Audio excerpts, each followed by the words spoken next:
J'attendais votre version présidente. Ben, je vous dis qu'il n'y a pas de vérité là-bas. C'est n'importe quoi. Il n'y a plus aucune vérité. Vous voulez qu'on quoi? Le narcotrafiquant. C'est ça? Vous voulez qu'on croit des bêtises comme ça? On y reviendra dans Ben, c'est ça la régression de l'humanité, la régression des valeurs internationales, des relations internationales, la régression qui est portée lui-même par un homme qui est en régression en humanité, M. Donald Trump. Alors, on n'est pas là pour s'amuser. Vous voyez qu'on peut confier le monde à un type comme ça? On peut confier le sort du monde à des gens comme ça? C'est grave. C'est très grave. Un peu de respect pour les Vénézuéliens. Ce sont des hommes qui vivent là-bas. En quoi un Américain dépasse un Vénézuélien? Entre l'Américain et le Vénézuélien, qui est pire? Entre l'État du Vénézuélien, en l'État, supposons que l'un est narco-État. Narco-État pour narco-État. Quel est le plus grand narco-État de la Terre? Ce sont les États-Unis. Dans quelle mesure, président? Dans toutes les mesures. Dans toutes les mesures.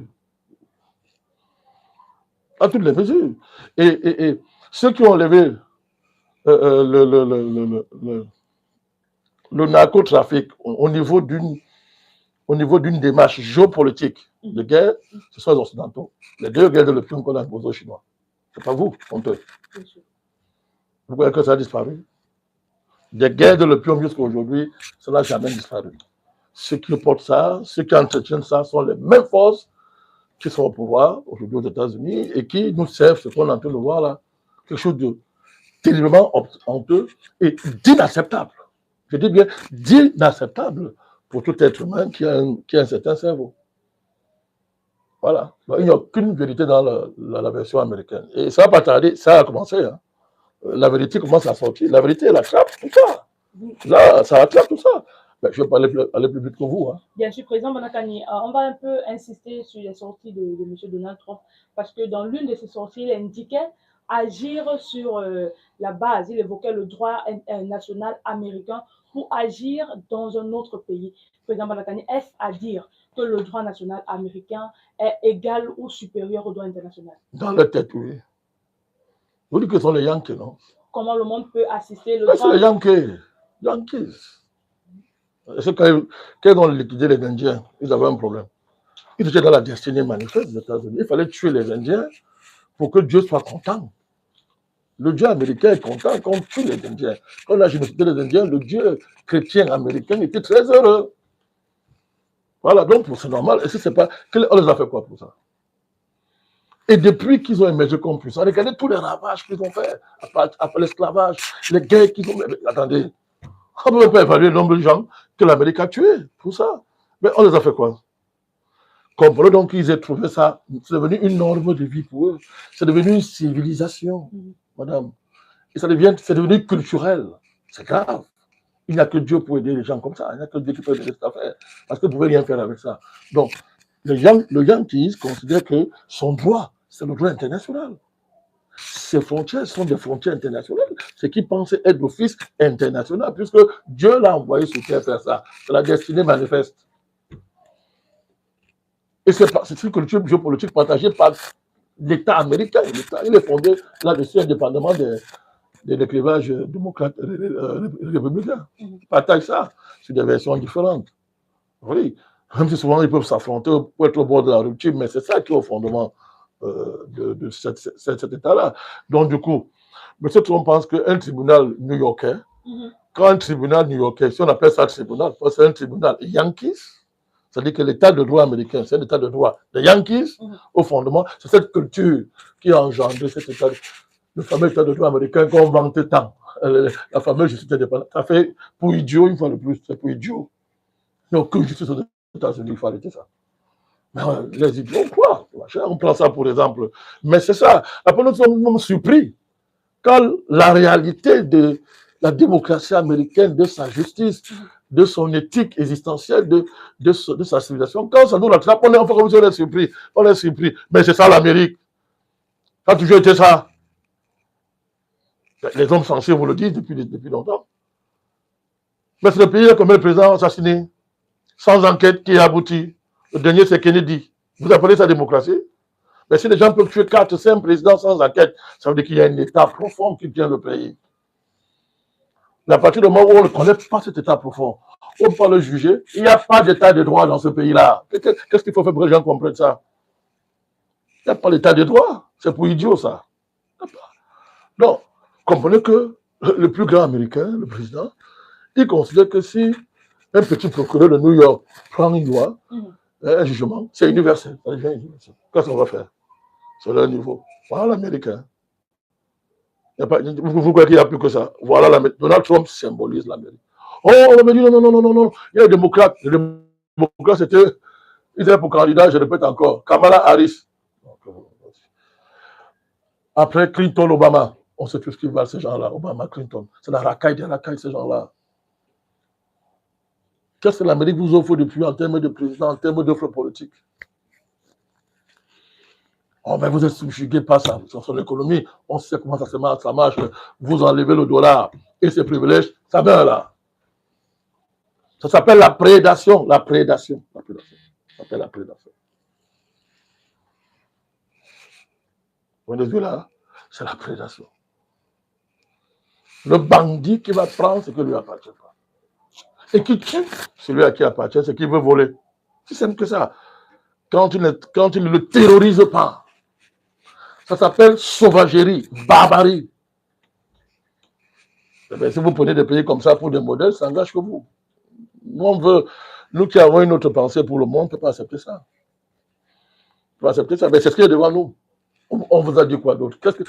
C'est de là Trump lui-même.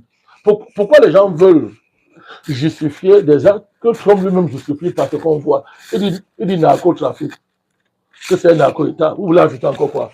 Bon, il n'a aucune preuve. Il n'a présenté aucune preuve nulle part. Et surtout que le président de ce pays sera jugé à New York, président par un juge américain ou alors juge. Dans la logique des gringos.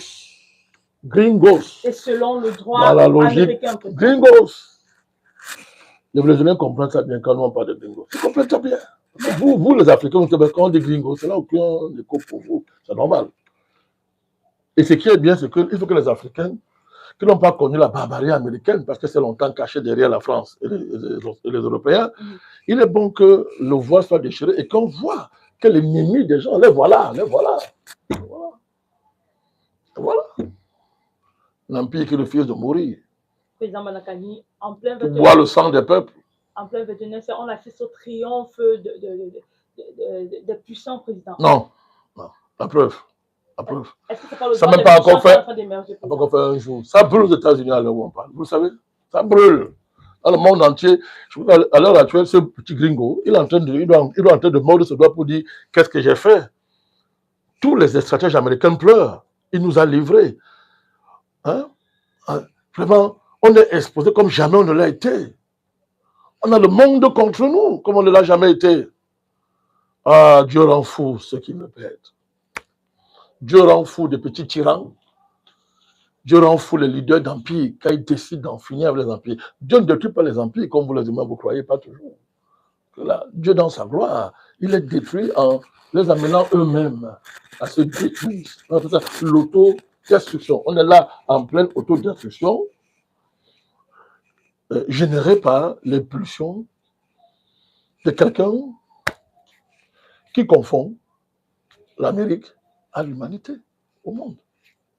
Qui pense que ces humains sont les humains que nous devons tous partager. C'est de cela qu'il s'agit. Voilà. Donc, c'est du mensonge, madame. Tout ce qu'il a dit, il ment. Mais il est important. Il ment parce que l'État américain, c'est un État menteur. Voilà. Donc, il ment parce que c'est leur culture. Il ment. Voilà. Sauf si vous considérez qu'on peut être juge de parti, soi-même. Certainement pas. Bon, d'accord, mais dans ce point de vue, non, on rejette tout ce que l'Amérique a dit pour justifier ça. Si c'est du n'importe quoi, on ne peut même pas une seconde là-dessus. Dans la suite des événements, le président américain a déclaré autre chose que je vais lire pour vous. Il dit « Les USA dirigent maintenant en effet le Venezuela jusqu'à ce que nous puissions assurer une transition sûre, appropriée et judicieuse.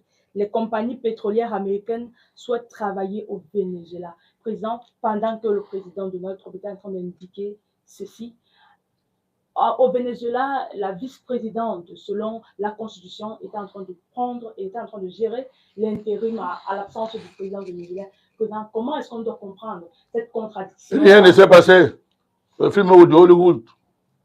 Quand il n'y a pas beaucoup de gens de blaguer. Est-ce qu'on doit décrire... Rien ne s'est passé. Comme étant un acteur il est même plus qu'un... Mais l'Amérique, c'est quoi? Hollywood, c'est quoi? C'est peut-être pas le symbole de l'Amérique.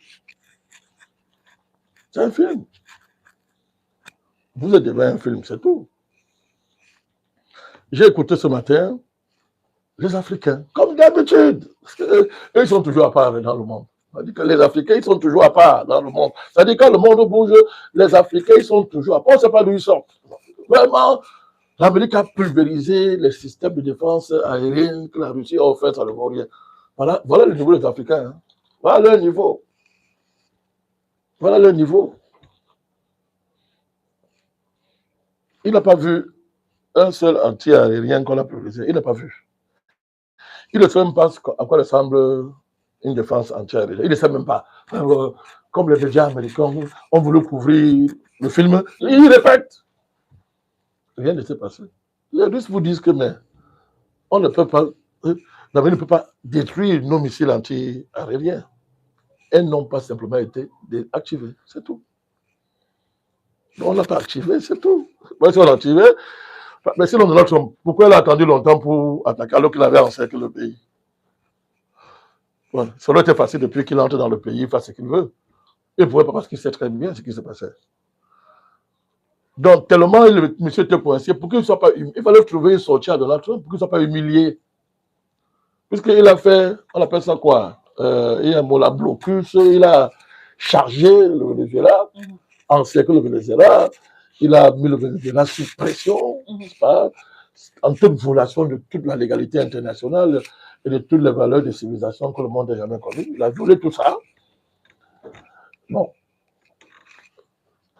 Si retiré comme ça aurait été une gifle extraordinaire pour lui, non seulement à l'intérieur des États-Unis, dans le monde. Il parlera encore à qui? Il fallait trouver une voie de sortie. On a monté un film. Objectivement, nous sommes dans un film. Je dis bien objectivement, il y a des dimensions subjectives sur lesquelles on va revenir. Mais on est dans un film. Il fallait sauver la face de monsieur, mais il n'a rien sauvé. Comme il a fait avec l'Iran. Vous l'avez oublié. J'ai bombardé. Après, on dit que non, nous avons autorisé qu'il bombarde. Qu'elle a fait ça. Nous avons autorisé qu'il bombarde le désert, on filme. Comme vous avez dit, qu'ils sont allés sur la Lune, non? Bien sûr. Mais qui n'a pas cru à ça? Je vous parle de l'empire du mensonge. Qui n'a pas cru à ça? Les 11 aujourd'hui n'ont jamais été sur la Lune. C'était un film. Ils tournent les films. C'est la géopolitique du film. Qu'est-ce qui est compliqué là-dedans? Donc, la preuve. Qu'est-ce qui a changé au Venezuela? Si vous enlevez Maduro pour que notre soeur prenne le pouvoir, vous avez changé quoi? C'est comme au Cameroun, on dit que le président Biya, monsieur le secrétaire général l'a remplacé. C'est un changement, ça. Ça fait un changement. Il faut donc comprendre ce qui se passe. Mais ne soyez pas pressé. Dans les jours qui viennent, ça va. Ça va très bien là depuis. Alors, aux États-Unis, il y a le feu. Les villes entières sont dans la rue, ça brûle partout. Dans le monde entier, tout le monde cache. Les gens ont honte. Regardez le Tintin de l'Élysée, il va devenir fou. Il est déjà 4 versions en un temps record. Le Tintin de l'Élysée, un vrai Tintin. Ils sont tous, c'est-à-dire que c'est très grave. Et ça, c'est divin, ça. C'est divin. Hein? On jette la puissance dans la confusion totale. La confusion totale. Donc, il a connu des histoires. Il n'a eu aucune opération militaire. Il n'a fait aucune opération militaire parce qu'il ne peut pas faire une opération militaire. Il ne pouvait pas le faire. Donc, on va encore en train de voir ce qui s'est passé. On commence à savoir ce qui s'est passé. On peut être dans une situation où l'intelligence et la sagesse, la ruse a prévalu pour confondre le Yankee, furieux, emporté par sa colère et sa pulsion prédatrice, ceux qui sont sages, qui peuvent se référer à leur histoire, à leur tradition, peuvent trouver à l'intérieur un moyen de le ridiculiser. On l'a très bien fait. On fait dire, ok, entendons. On dit qu'on a acheté les généraux vénézuéliens. Je ne crois pas à ça. Qu'on m'apporte les preuves. Moi, je ne crois pas. J'attends les preuves. Ce sont des généraux. Ils peuvent dire que, mais ok, pourquoi même faire une guerre? Sortons une stratégie qu'ils n'ont pas encore vue pour éviter. Voilà. Prenez alors Maduro. Il dit, il dirige comment? Ça a un sens. Donc, toi, tu as enlevé Maduro pour que le vice-président le remplace. Est-ce que ça a du sens? Bon, maintenant, si c'est un narco-État, c'est pas le mot du Yankee, du gringo. Bien sûr. Le gringo dit que c'est un narco-État. Attends, il faut qu'on passe en anglais, en écossais, pour que nous comprenions ce qu'il dit. Le narco-État, donc c'est pas Maduro. C'est un État qui est dans le narco-trafic. Donc la vice-présidente est dedans, l'armée est dedans. Vous enlevez le chef. Le narcotrafic a disparu comme ça, avec un record. Est-ce que c'est pas possible, président? Mais comment, c'est possible comment? Dans ce cas, le gringo doit revoir ce qu'il dit. Il a entouré de conseillers, de stratégies. Ils ont dit narco-État. Donc on démantèle tout l'État. Vous n'enlevez pas le président et vous dites que le narco-État est fini. Tout est rien à bouger. Donc il a menti. C'est pas un narco-État. Il faut lui dire que Maduro, c'est le trafiquant de drogue qui pollue son pays. Mais pourquoi, avec toutes tes tintas qui t'entourent, tes conseils, tu dis que non, c'est un narco-État. Et tu prends le président, tu l'amènes. Tu dis que tu as réussi une opération, tu diriges le Venezuela. Attends, on est en plein délit, c'est la folie totale. Il dirige comment? Donc il s'est arrangé avec eux. Donc il dit que son compte, il n'y a pas eu d'opération militaire. Si on pense ce qu'il dit, il n'y a pas d'opération militaire. Donc tu as fait l'opération militaire là pour que ça reste comme ça. Rien n'a changé au Venezuela. Au contraire, la population n'a jamais été aussi soudée autour d'un régime qu'on qualifiait de vomi par le peuple. Justement, on l'a qualifié de dictateur. Manifestation grandiose. Et d'avoir trafiqué les élections. Les médias mainstream, avec les journalistes criminels en col blanc, ne montrent pas. Mais au Venezuela, c'est le feu. Jamais il n'y a eu fusion entre le peuple comme ça et ce régime qu'on disait vomi et l'opposition des mercenaires dirigée par une sorcière. Une chose étrange, Machado. Mais ils sont aux avoirs, ils sont à l'étroit, ils peuvent pas sortir pour parler. Parce que la mécanique s'est retournée. Moi, je me demande alors, c'est pour ça qu'il fallait faire ça, ou bien Donald Trump, lui, il dit autre chose pour atteindre notre but. C'est possible, hein? C'est possible. Parce que sinon, c'est la bêtise.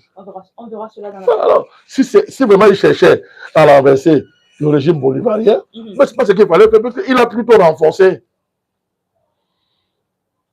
Avec en plus, grande détestation, nouveau cycle de haine d'anti-américanisme dans le monde entier, bien fondé. C'est ça qu'il cherche. C'est possible, parce que vraiment, c'est possible, mais de ce point de vue, on ne parle pas comme ça. C'est pas ce qu'il dit. Donc, vraiment, ce que vous appelez l'opération militaire, là, c'est ça. Ça a tous les d'un arrangement dont nous ne maîtrisons pas encore tous les contours. Il n'y a pas eu d'affrontement militaire. Oui, il y a eu des morts, c'est possible, il y a eu des morts, il y a des... mais c'est pas ça. C'est pas dit que... D'accord, président, nous allons nous arrêter sur un fait. Non, les porte-avions mobilisés, les chars, tout ce qu'on a mobilisé là, c'était pour ça. Comme les chenaux au quartier, comme on dit au quartier. Président, nous allons nous arrêter sur un fait majeur. Ne riez pas, bon, riez pas. On peut parler de trucs quand même graves, avec un peu d'humour, non? Comment? Avec un peu d'humour, c'est pas interdit. Au quartier, on dit, coucou, vous êtes fort, comme on dit là, vous êtes fort. Bluff, c'est le film de Hollywood. Hollywoodien, transporté dans la géopolitique. Mais là, c'est grave, parce que Trump, il est dans les problèmes, hein. Il est là, dans l'intérieur, il est dans les problèmes. Son cas va s'aggraver parce que il rira bien qu'il rira le dernier. Président Balakani, parlant de la situation au Venezuela, nous avons vu les citoyens, les Vénézuéliens sortir en masse, des milliers, des millions de personnes pour exiger le retour de leur président, qualifié par les États-Unis comme étant un dictateur. Ils sont pas les seuls, même de diplomatie aussi. Oui, bien sûr. Et beaucoup d'autres analystes politiques, stratèges qui ont fait presque la même analyse, ils l'ont qualifié de dictateur, d'avoir truqué les élections, d'avoir manœuvré, d'avoir tout fait, d'avoir mis le pays dans le chaos, dans la pauvreté généralisée et tout. Président Balakani, après cette sortie des Vénézuéliens, quel est le message politique qui est délivré à travers ces manifestations géantes? Chaque fois que l'Occident qualifie un dirigeant de dictateur, il ne l'est pas. Il faut être ferme là-dessus. Chaque fois que l'Occident qualifie un dirigeant de dictateur, il ne l'est pas. Le dirigeant dictateur que le qualifie ainsi est pire que lui. Même s'il est lui soit disant démocratiquement, c'est pas un dictateur. C'est quoi un dictateur? Un dictateur, on vient le prendre comme ça. On s'interroge. Je pense que ce n'est pas un dictateur. Mais si on peut prendre un dictateur comme ça veut dire que celui qui va le prendre est un super dictateur. Aussi logique que cela soit. Donc, c'est quoi dictateur? Parce que là encore, vous avez vu les Africains, tout ce qui les intéresse, c'est que Donald Trump finit tout de même arrêter aussi nos présidents. Ils sont incapables de renverser le président qui les dérange. Ils appellent un gringo. Que fini, tu viens. Je vous dis que les Africains, c'est une malédiction. Hein. Enfin, avec une malédiction. On se connaît entre nous. C'est une honte. Voilà le niveau des Africains. Deuxièmement, il y a un démocratie, c'est un dictateur. Il y a des mots qu'un homme censé ne prononce pas. Qu'est-ce qu'un dictateur? À partir du moment où l'Occident utilise un concept et l'élève au niveau d'un concept de démarcation, ça veut dire que si on dit que tu es dictateur, il ne l'est pas. Maduro n'est pas un dictateur. Ça commence par là. Il faut avoir les pieds sur terre quand on fait comme le combat géopolitique. Si on vous ramasse comme ça veut dire que vous ne plaisez pas. Les Africains sont tellement légers qu'avec un mot comme ça, on les fait balancer dans les nuages. Dictateur. Mantour le dictateur en quoi? C'est les Vénézuéliens qui ont renversé Maduro. Pas du tout. Un gringo quitte son pays, un gringo perdu, vient faire ses histoires qu'il me fait partout, parce qu'après, il y aura un dictateur certainement à Cuba, il y aura un dictateur certainement en Colombie, il y aura un dictateur dans au Groenland, et il y aura un dictateur au Canada. Voilà, quand ça va arriver au Canada, on va dire dictateur, parce que voilà le pays qu'il veut prendre. Au XXIe siècle, un homme parle comme ça, je veux prendre le pays ici. C'est un gringo. C'est un état de... Ce sont des malades. L'Amérique n'est pas un pays normal. C'est pas un pays normal, ça. C'est un pays étrange. Alors, donc, je vous dis, il faut commencer par déconstruire les leviers à partir duquel ils construisent leur saloperie qu'ils appellent démocratie. Là. Maduro n'est pas un dictateur. Il ne vient pas aux Américains, il le présente de désigner, de qualifier un dirigeant étranger. Il a ruiné il a ruiné quel pays? Les Américains ruinent un pays, on accuse le président de l'avoir ruiné. Vous ne connaissez pas que le Venezuela est sur embargo depuis Obama. Depuis Obama, un autre criminel, voyou comme ça, qui devait être en prison. Maintenant, on lui donne le prix Nobel. Ce pays est sous embargo depuis. Pourquoi il est sous embargo? Parce qu'il a le malheur d'avoir la plus grande réserve de pétrole.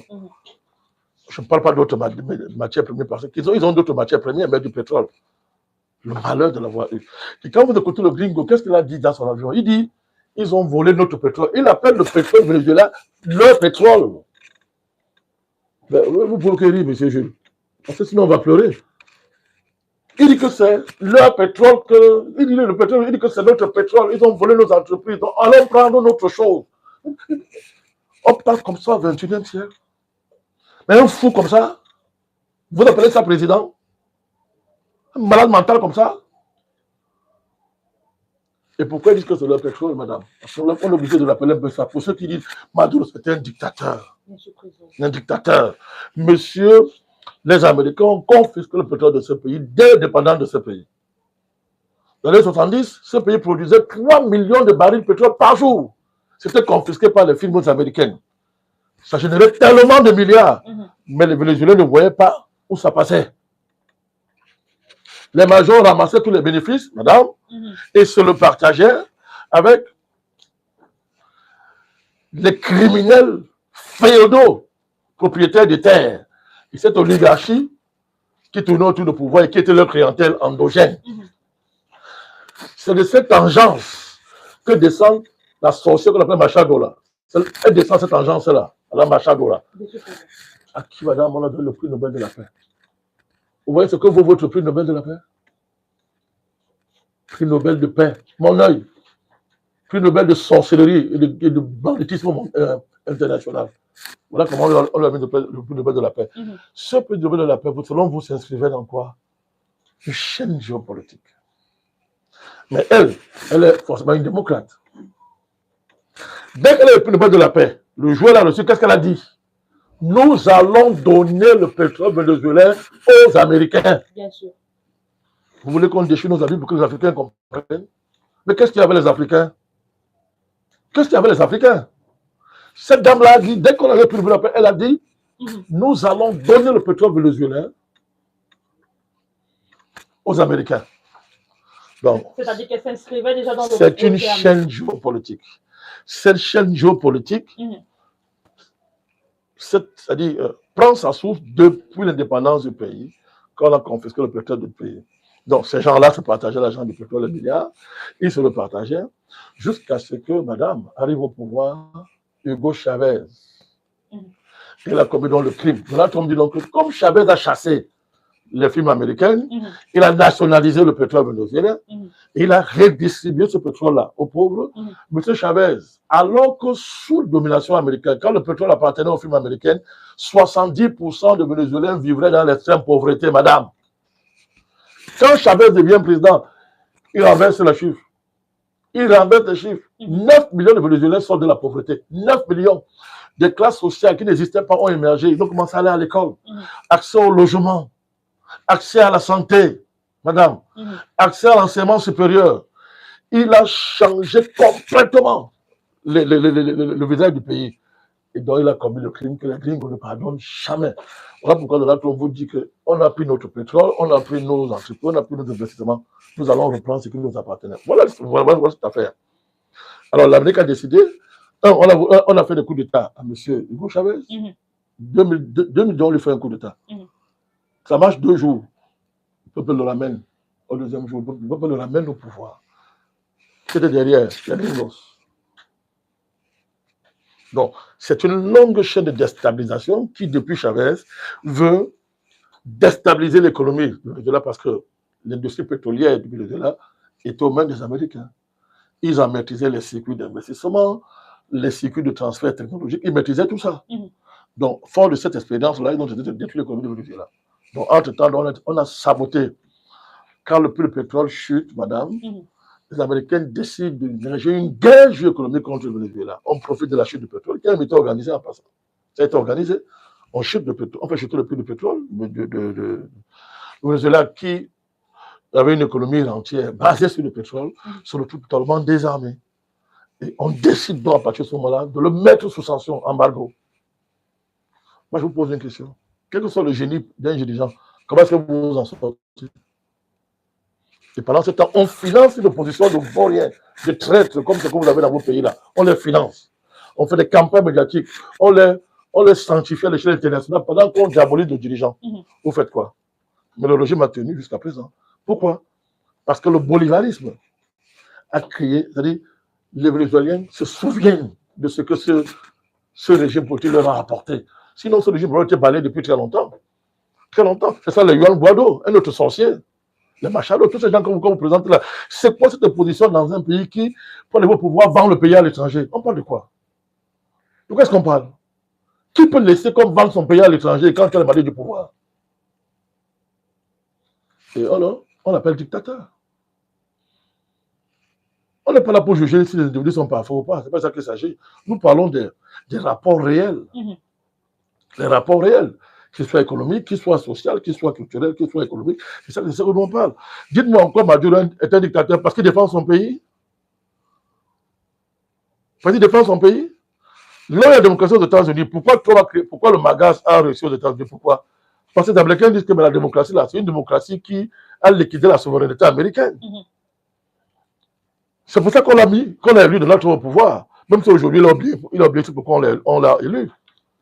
Donc, madame, il n'y a aucun rapport entre la démocratie, telle que les Occidentaux le conçoivent, et la réalité économique, les conditions économiques d'un véritable vécu démocratique, et ce qu'on appelle les libertés d'expression, machin et consort. Donc, Maduro n'est pas un dictateur. Je le dis et je l'assume.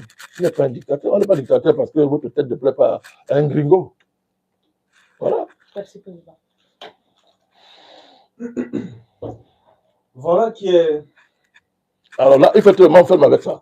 Parce que l'Afrique est fatiguée qu'on réduise le sort de notre pays à un mot, à un jeu de mots, dictateur, démocrate. Mais c'est même pire que l'esclavage, c'est même pire que pendant l'esclavage.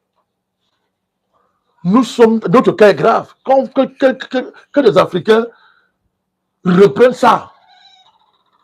Il y a combien de l'importance, mais ça fait pleurer, si c'est nécessaire de pleurer pour des gens comme ça. C'est incroyable. Donc ce sont des concepts vides, ça ne veut absolument rien dire. Absolument rien dire.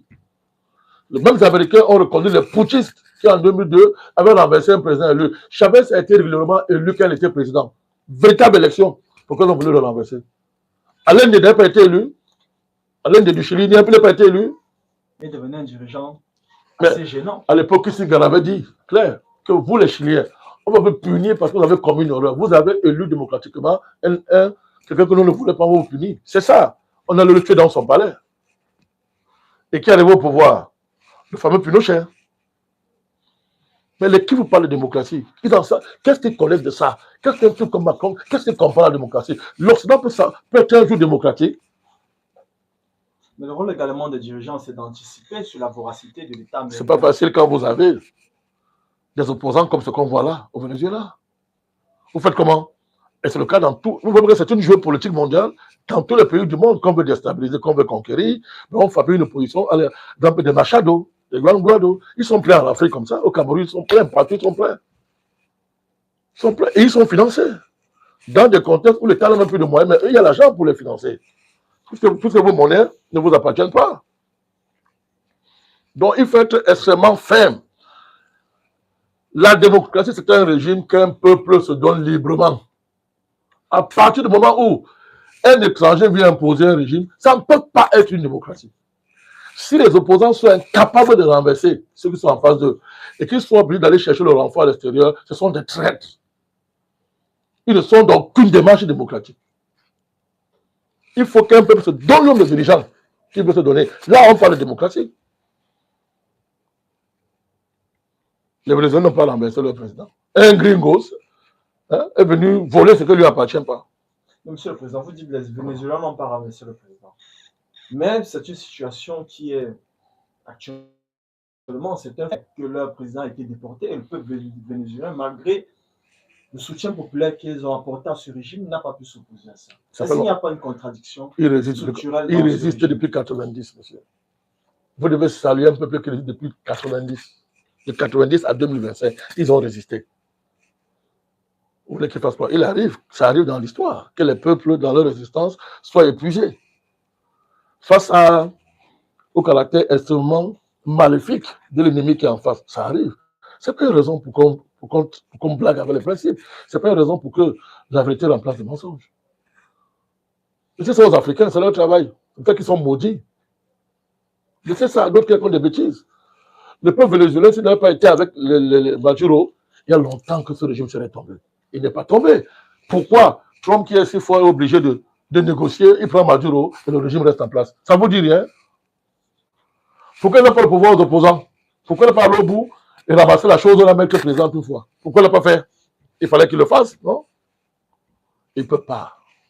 Parce qu'il mente. Le régime bolivariste au Venezuela a un soutien populaire. C'est connu par ceux qui connaissent la vérité. C'est connu. C'est connu.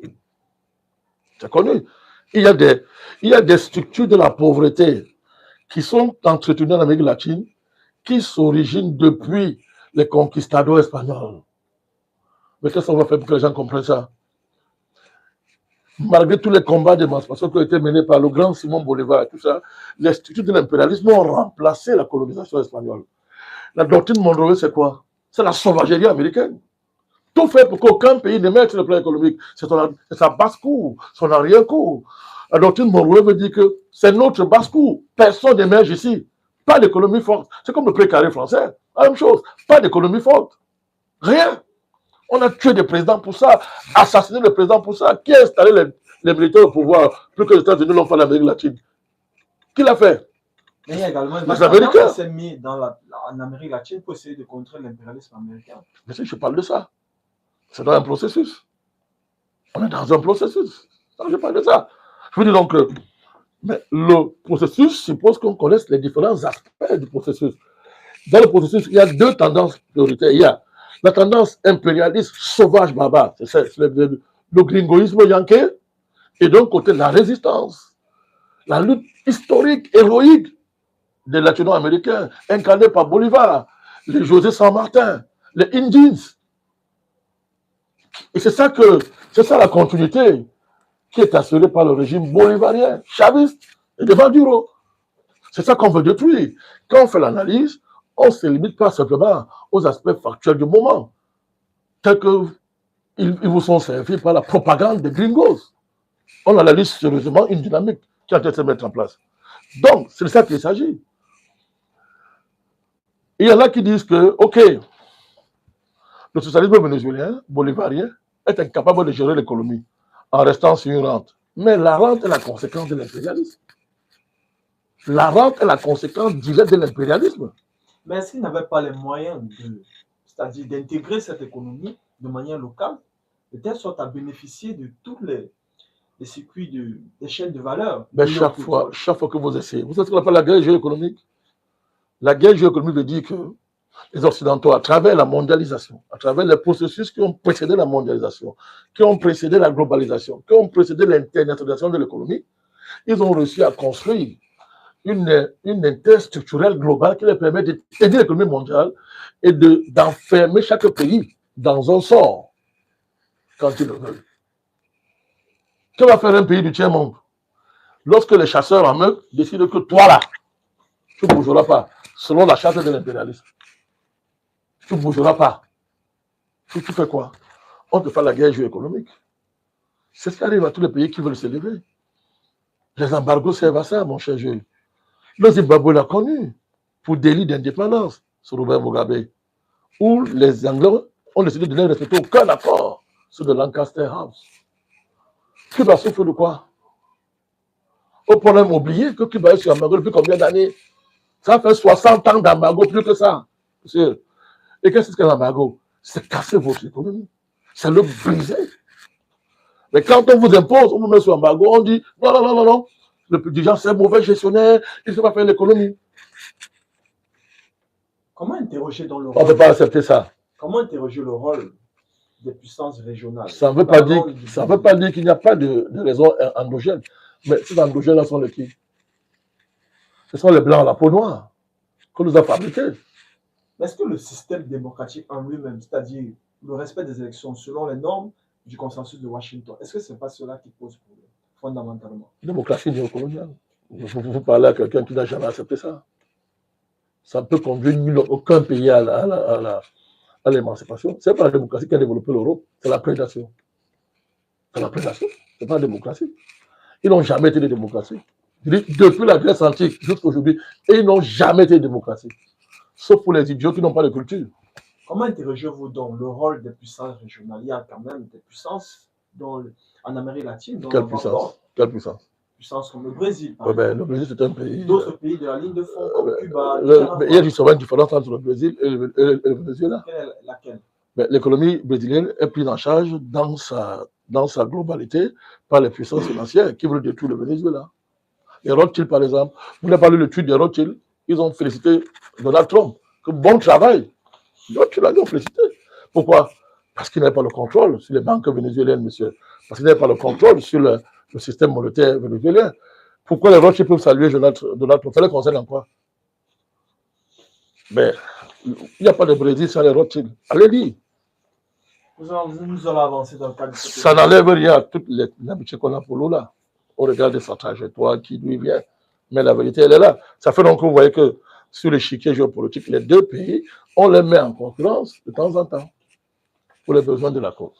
Nous allons donc entamer un nouvel acte de cette émission portant sur la situation politique interne aux États-Unis. Monsieur le Président, dans la stratégie de sécurité nationale qui a été publiée, sécurité nationale américaine qui a été publiée, dès lors, le problème énergétique a été posé fondamentalement au regard des circuits d'approvisionnement. Si on prend par exemple le cas du Moyen-Orient, où la résistance des Houthis inflige de lourdes pertes économiques à l'État américain Est-ce que le Venezuela, qui pèse 20% du pétrole mondial, ne devenait pas donc un enjeu vital? Vous avez tout dit, c'est l'enjeu de survie. C'est la survie américaine qui se joue là. D'ailleurs, il ne le cache pas. D'ailleurs, pourquoi? Il faut bien comprendre. Il y a plusieurs enjeux qui se croisent, tous en télescopant. Il y a les enjeux géopolitiques purs, il y a les enjeux, quand on dit géopolitique, il y a les enjeux des routes d'accès. Je vous ai déjà dit ça. Les routes d'accès s'évaluent en termes de coûts, coûts d'opportunité, coûts de transaction, etc.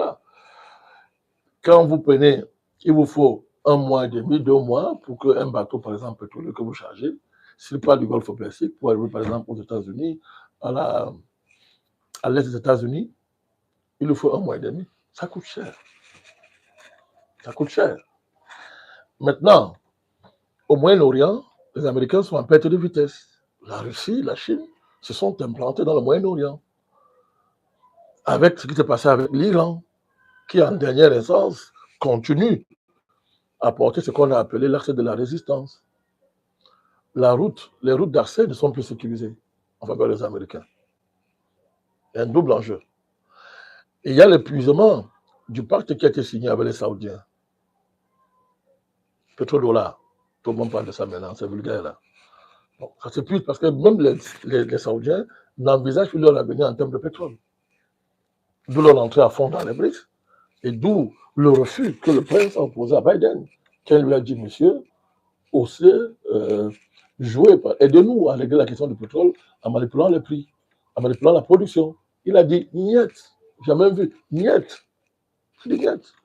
Donc, tout ça insécurise d'abord les routes d'accès américaines, avec ce que cela peut donner en termes de coûts. Et quand on connaît la dépendance des États-Unis à l'égard du pétrole, ben ça devient un enjeu vital pour Donald Trump. Or, le Venezuela à côté, à travers le fait que c'est un pays qui est en bordure, la mer des Caraïbes, là, avec le Venezuela, le niveau de désapprobation, ce qu'il a fait à l'échelle mondiale est un problème pour lui. Parce que dans la géopolitique, il n'y a pas que la force qui compte. Il faut justifier ce que vous êtes en train de faire.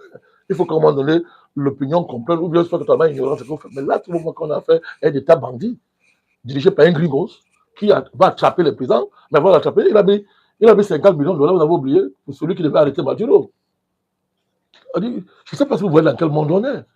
Il met la tête de président à prix. Tout ça, vous ne comprenez rien, mais dans la culture américaine, c'est normal, puisque c'est le souvenir du Far West. Hein? Le souvenir du Far West. Le monde devient Far West. Non, il faut pas. Moi, je ne vois pas en quoi il a impression de force. En quoi? Est-ce que cela aura des incidences sur l'élection qui arrive à mi-mandat, les midterms aux États-Unis? Mais c'est toute la bataille de Trump, puisqu'il n'a rien sous la main. Tout son bavardage sur le droit de douane. Ça n'a pas donné ce que ça a donné. S'il a pu s'imposer face à ses cousins européens, c'est parce que bon, l'Europe, c'est un petit vassal. Comme dit Poutine, l'Europe, ce sont des vassaux. Il a pu, mais avec la Chine, la bataille, ça n'a pas été ça. Bon, en Ukraine, il va négocier certainement des choses là-bas avec derrière Zelensky. Mais ce n'est pas ça. Je veux dire que sur le plan économique, ce n'est pas ça. Il a des problèmes, même sa lutte contre l'immigration en interne, ça coince beaucoup avec l'opposition des démocrates et les gars utilisent les rouages de la justice américaine pour lui poser beaucoup de problèmes. Plusieurs fois, on a bloqué l'envoi de la garde américaine dans les États pour aller faire ça. Il y a des problèmes là-bas. Et là encore, ça va s'aggraver avec ça. Parce que l'effet est dévastateur sur la crédibilité des États-Unis dans le monde. Est dévastateur. Comment on peut parler avec des fous comme ça? C'est Rubio. Voilà un autre nègre, c'est Rubio comme ça. Est-ce qu'on peut parler avec les gens comme ça? Est-ce que le 21e siècle, on peut s'asseoir, parler avec les gens comme ça? C'est le retour à la sauvagerie. C'est la sauvagerie. Les effritements se font ressentir au niveau de sa base électorale. Certains poids, par exemple, de son organisation, le MAGA, essaie de dénoncer cela avec force. Mais c'est plus que ça. C'est grave parce que il a été élu sur un programme de rupture. Donald Trump. De rupture. Avec au cœur du programme, ramener les emplois aux États-Unis, réindustrialiser les États-Unis, dans le but de conquérir la souveraineté comme par exemple domestiquer la Federal Bank, qui est une société privée qui échappe au contrôle de l'État américain.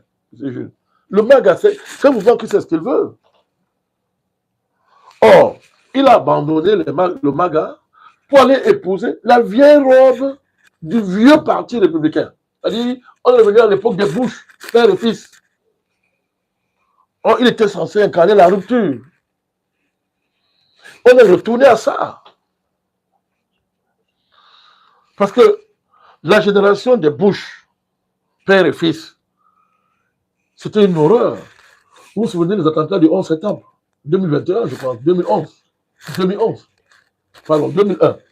Ces attentats, jusqu'à aujourd'hui, personne n'a dit la vérité aux Américains. Pourquoi on a tué près de 20 000 Américains? On a dit que l'Irak avait des armes de destruction massive. Après, on a présenté une fiole à l'ONU. Une fiole à l'ONU. Donc, si on est en mesure de venir présenter une fiole au monde entier, ça veut dire qu'on nous a menti sur ce qui s'est passé avec les tours jumelles. Ils sont des menteurs. Jusqu'aujourd'hui, il n'y a pas la vérité de cette affaire. Au contraire, tous les indices montrent que les tours ont été détruits par l'État profond américain lui-même pour justifier l'invasion de l'Irak. C'est ça qui s'est passé. Or, à l'époque, comment le vieux parti républicain a justifié sa politique? Même chose. Le droit américain, c'est le droit international. Une juridiction américaine a valeur, a compétence universelle. Alors, du coup, à l'époque, on a dit guerre préventive. On a inventé la guerre préventive, notion qui a servi à tuer le droit international une fois. Et au cœur de la notion de guerre préventive, il y a ce qu'on appelle les États voyous. Rock state. Il suffisait que l'Amérique décide que tel pays était un pays voyou, dangereux pour notre sécurité. Terminons, on te fait la guerre. C'est ça l'Irak, c'est ça la Syrie, c'est ça la Somalie, c'est ça la Libye, tous ces pays-là, M. Gilles. De l'autre, à faire croire aux gens que lui venait rompre avec ça. Mais qu'est-ce qu'on voit? Il a laissé ce qui faisait le cœur du MAGA pour venir reprendre la vieille robe du Parti républicain en remplaçant Rockstead simplement par narco-État. C'est tout. Même chose. Et ça dit donc que dans le Parti républicain, il y a des cadres qui, ces faucons dont vous avez, dans votre analyse, ressortent qui sont des interventionnistes. Vous avez cité le cas du Mali, de la Libye, pardon, de la Somalie, de l'Iran et consorts. Ces cadres du Parti républicain qui sont toujours puissants, est-ce que ces faucons-là pèsent toujours dans l'entourage? Il a vendu à sa base que moi, je suis l'homme de la paix. La base dit, mais où est la paix? Tu continues des aventures pour lesquelles on s'est levé pour dire que ça ne peut pas continuer comme ça aux États-Unis. À la fin, n'est-il pas toujours dans le cadre des intérêts des Américains? Oui, mais de l'État profond qui prétend combattre. C'est ça la désillusion. Aux États-Unis, il y a un problème, le problème de l'État profond. Mais c'est loin pour nous, mais c'est vrai, les discours. Kennedy l'a dit, Eisenhower l'a dit, ils sont des présidents, ils l'ont dit. Et l'État profond aux États-Unis, ça fait des ravages. Au niveau des services, la CIA, c'est quoi? La CIA, c'était quoi? L'État profond, les gens Soros, c'est quoi? Le fait que la réserve fédérale soit la propriété d'une entreprise d'entrepreneurs privés, tout ça, c'est quoi? Mais avec tout ça, les gens ont un État au cœur de l'État. Ils contrôlent les centres névralgiques de l'armée américaine. Ils contrôlent les industries militaires américaines. Et ils peuvent donc générer ce qu'on appelle le cartel. On appelle ça, comment ça s'appelle cette affaire-là? Le cartel militaro-industriel, sur lequel on est venu joindre un cartel pharmaceutico-industriel. Voilà tout ça, l'État profond. Ils sont en mesure d'avoir l'armée dans l'armée, ils ont l'État dans l'État, etc. Les Américains ont assez pleuré des ravages. Ça entraîne le chômage, ça entraîne la pauvreté, ça entraîne l'endettement excessif de l'État américain et les déficits qui vont avec. Je ne parle pas de la désindustrialisation, des pans entiers de l'Amérique ont été désindustrialisés. C'est ça qui alimente le racisme à l'état brut, le suprémacisme. Trump a fait croire à ces gens-là que je vous ai compris. C'est ça le MAGA. Mais depuis qu'il a été élu, on ne voit rien. Il gesticule sur l'immigration. Sa politique, sa guerre douanière n'a rien produit de consistant. Ils paniquent donc à la mort des midterms. Ils paniquent. Qu'est-ce qu'il faut faire? Il lui faut une nation d'éclat. Dans la pure tradition impérialiste américaine, quand ça va par l'intérieur, on se lance dans une guerre à l'étranger. Et le pacifisme est devenu pire que le vieux baron du Parti républicain. Et de ce point de vue, il n'est plus différent de l'État profond. Trump commence à apparaître comme un élément de l'État profond qu'il prétend combattre. C'est ça la désillusion qu'il y a avec les Magas. Il est bien conscient de ça. Maintenant, il lance une opération spectaculaire qui se retourne contre lui parce qu'on a mis ça. Il y a des problèmes que pose le fait que, écoutez, M. Jules, il faut bien comprendre. J'ai dit il y a quelques années aux gens que l'État américain est un État militaire. On m'a dit, président, tu exagères, tu exagères. C'est la démocratie, il y a les élections tous les 4 ans. Ça fait pitié. Que servent les élections devant le complexe militaro-militaire, militaro-industriel? Puisqu'ils achètent tous les députés. Ceux qui font élire les députés sont eux. Il faut élire les sénateurs sont eux. Aux États-Unis, l'élection, c'est l'argent. C'est vraiment devenu une loi universelle, mais c'est très grave aux États-Unis. C'est l'argent. Trump, pour être élu, il a fallu qu'on continue des milliards pour lui. On connaît ce que l'on fait élire. Mais Donald Trump, c'est incroyable. Donc, on demande que, mais, comment quelqu'un qui est élu dirige par décret depuis qu'il est élu? Il prend que des décrets. Mobilisant incessamment l'armée. Ça passe si tu es fidèle au programme que tu as fait élire. Et si les gens comprennent. Mais si à la fin on ne comprend pas, l'affaire Abchan, on ne comprend pas, ça tourne comme ça, on ne comprend rien, ça commence à poser des problèmes. Mais c'est l'expression de l'État militaire. Que dit donc de ceux qui pensent? C'est l'expression du militarisme étatique. C'est un État militaire à visage démocratique. Que dit donc de ceux qui pensaient que M. Donald Trump fait partie d'une vaste alliance de dirigeants qui luttent pour le démantèlement de l'État profond mondial? Il faut qu'il le prouve. Il faut qu'il le prouve. N'y a-t-il pas des éléments qui vont dans ce sens? Je suis au courant de tout ça. Je suis au fait de tout ça. Et d'ailleurs, ça a longtemps pesé dans ma démarche envers Trump. Je tenais compte de tout ça. Mais on ne lutte pas contre l'État profond pour reproduire l'État profond après qu'on ait lutté contre l'État profond. C'est ça le problème. C'est ça le problème. Oui, au démantèlement de l'État profond. Tout le monde a cru en Donald Trump pour ça. Mais est-ce qu'on y est encore là? Est-ce qu'on y est encore? Nous sommes dans quoi selon vous? Gringoïsme. Vous allez évoluer dans le cadre de cette émission. Si Maduro a fait des choses graves, mais présenter ça aux gens, c'est tout. C'est pas compliqué. C'est ça. On tire les leçons. Parce que si vous faites des actions contre quelqu'un, vous dites que non, il y a des choses qu'on ne peut pas dire au monde, c'est compliqué, machin. Mais l'effet inverse, c'est quoi? Il est en train de réveiller le Parti démocrate là maintenant aux États-Unis. Il est en train de réveiller les démocrates. Mais les démocrates sont les qui? C'est l'État profond. Mais quand même, il y a un problème, non? Voilà. Nous allons donc évoluer dans le cadre de cette émission en abordant le nouvel axe qui porte sur les partenaires géostratégiques, notamment la Russie et la Chine, les partenaires géostratégiques du Venezuela. Et pour ce axe, je vais présenter mon co-présentateur, M. Djengele Jeune, qui me rejoint, à qui je dirai également bonsoir et bienvenue dans le vif du sujet. Bonsoir et merci, M. Jules Boyamoussou. Bonsoir aussi au président Barakani. Bonsoir à nos internautes qui craignent de plus en plus dans le cadre de ce direct spécial consacré au Venezuela. Et mon co-présentateur Jules Boyamoussou a bien fait de l'annoncer, Monsieur le Président. C'est aussi une émission de vérité et nous vous savons comme celui-là qui... Je ne suis pas un chercheur d'internautes, je suis un diseur de vérité, à mon modeste niveau. Nous vous savons comme celui-là qui a beaucoup soutenu la politique russe et chinoise dans les alliances. J'ai aussi beaucoup soutenu Donald Trump. Oui, Monsieur le Président. Je ne lui ai même pas encore retiré mon soutien. Hein. Jusqu'à présent. Non. Même si vous l'appelez gringo. Oui, ce sont les complexités de la géopolitique. Monsieur le Président Malakani. Est-ce que vous comprenez ça? C'est vous qui expliquez, c'est vous l'expliquez sur le plateau. Il faut qu'on se lève à ce niveau, sinon on n'est pas dans la... Sinon on est loin derrière. Je n'ai pas encore retiré mon soutien. Hein. Moi, je suis quelqu'un de... Je n'agis pas par émotion. Vous êtes de la pensée complexe. La pensée complexe. Une pensée qui a quand même... On espère qu'il va se ressaisir. Une pensée qui a quand même... On espère qu'il va se dire, comme ramener Maduro dans son pays. De toute façon, il vous écoute très bien. Ramener et le traduire. Si Bandiro a fait des bêtises, expliquer. Nous sommes en capacité de comprendre. On peut comprendre.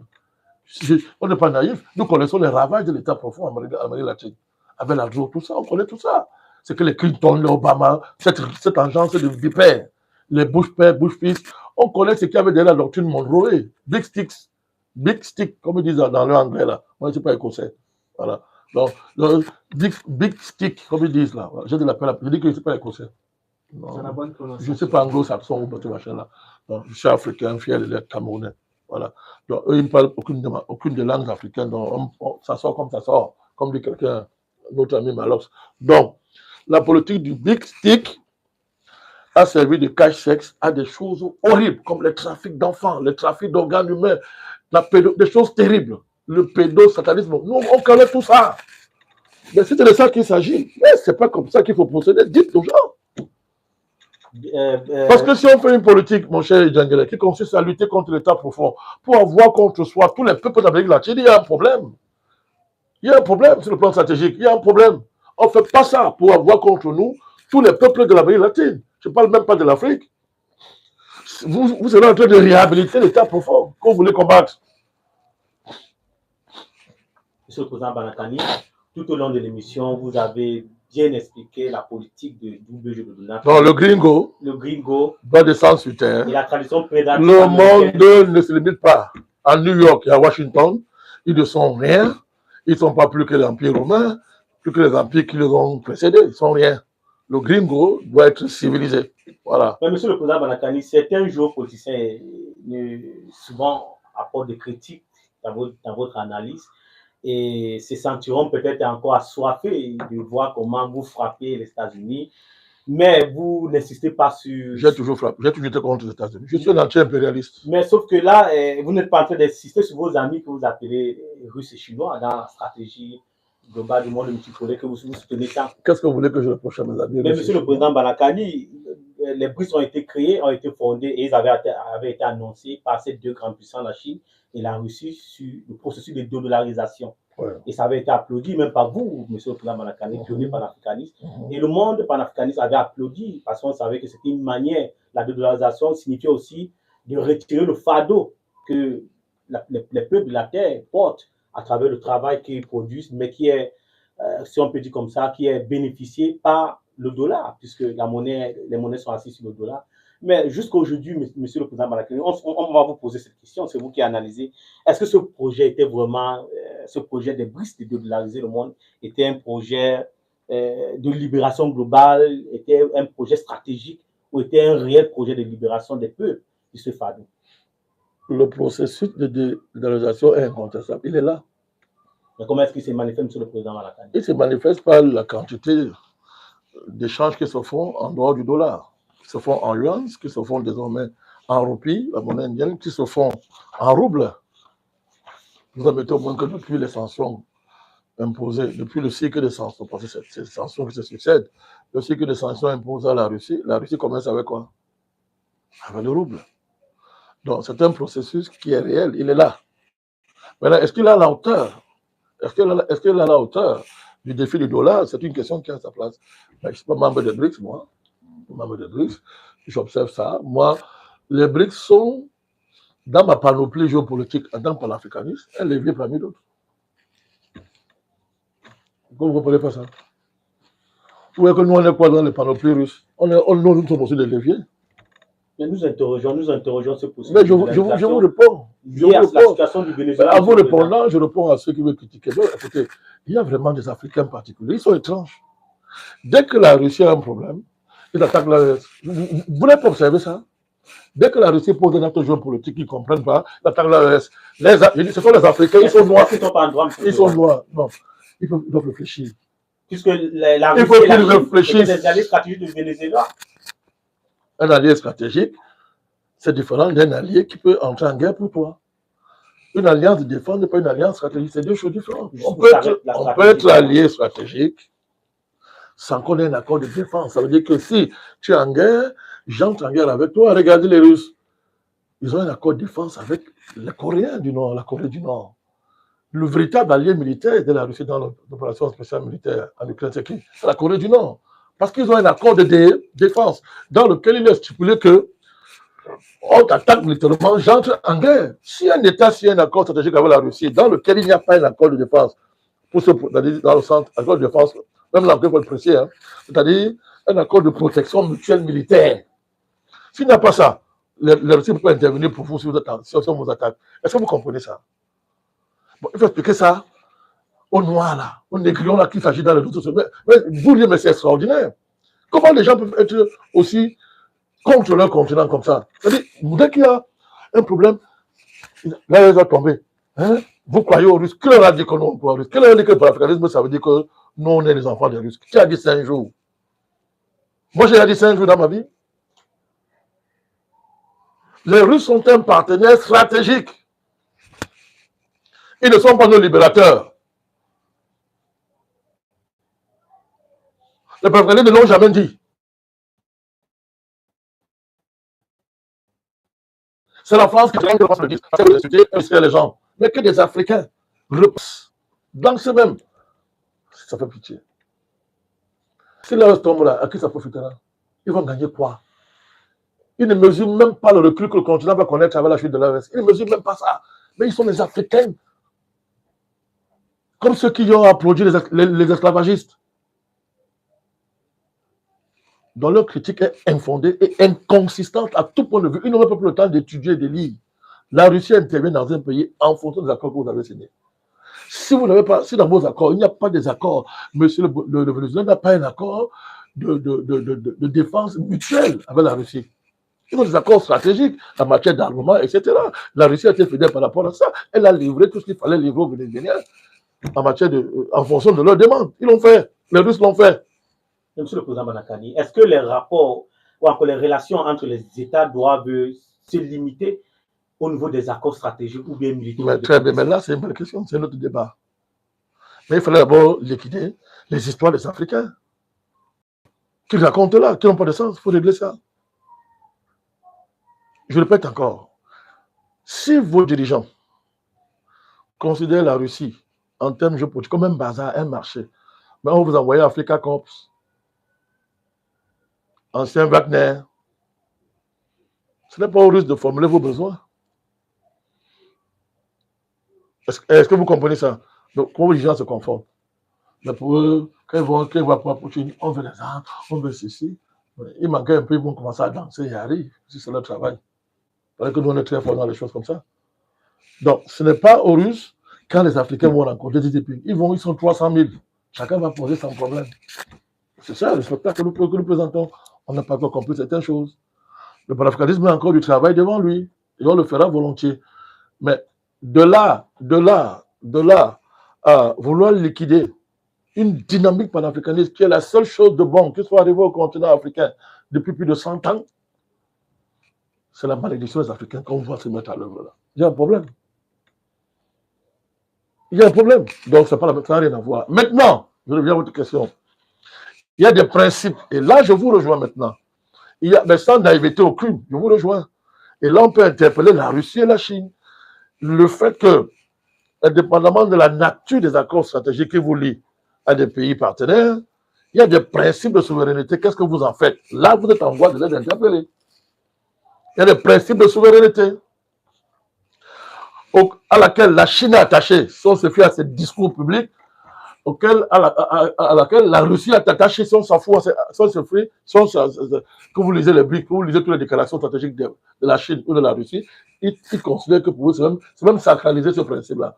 Mais on ne reste pas tranquille qu'à un principe aussi fondamental, le principe cardinal des relations internationales, selon les doctrines russes, les doctrines chinoises, est attaqué aussi grossièrement, sauf si il y a des non-dits. Ce qui n'est pas une surprise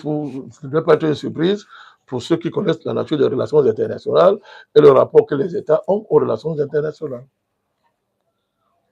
Monsieur le Président, toujours dans ce même sillage, beaucoup de pays africains ont signé des accords de partenariat stratégique avec la Russie et vous avez, dans votre analyse, fait la différence entre un accord de partenariat stratégique et un accord de défense mutuelle. Vous avez été même précis, c'est-à-dire en cas de conflit, La Oui, Russie, ça doit être stipulé dans les accords. Stipulé dans les accords. Monsieur le Président, étant donné que la situation qui a prévalu au Venezuela avec la capture et la déportation du chef d'État vénézuélien a créé un vent de panique en Afrique de beaucoup de dirigeants qui ont noué des accords de partenariat avec la Russie et la Chine et qui se posent des questions. Dans un contexte de guerre énergétique où l'Afrique, qui est pratiquement la première réserve mondiale en matière de ressources rares, pétrole, gaz et j'en passe, se trouve. Dès lors, est-ce qu'il n'est pas opportun de revoir ces partenariats stratégiques au regard de ce contexte? La géopolitique, c'est la réalité des rapports de force. Vous parlez d'un vent de panique, je ne sais pas ce que ça signifie concrètement.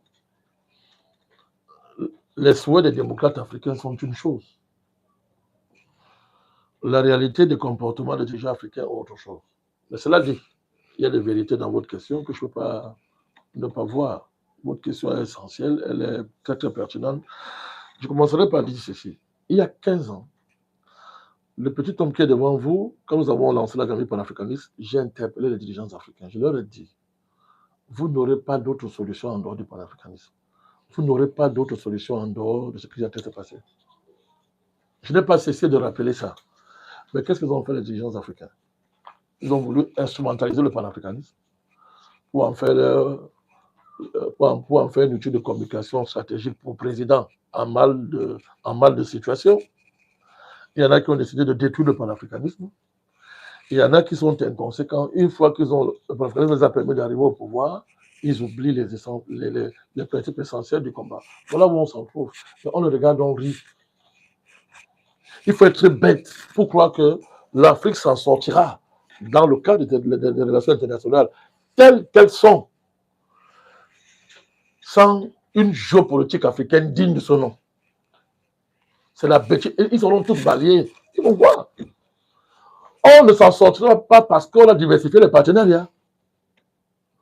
On ne s'en sortira pas parce qu'on a des alliances stratégiques. On ne s'en sortira pas parce que les rêveries du monde multipolaire vous ont embrasé. On ne s'en sortira que si l'Afrique se pense d'abord en tant qu'Afrique sur la base d'une vision réellement panafricaniste et développe ce qu'on appelle une doctrine géopolitique digne de son nom qui se traduit dans des opérationnalités.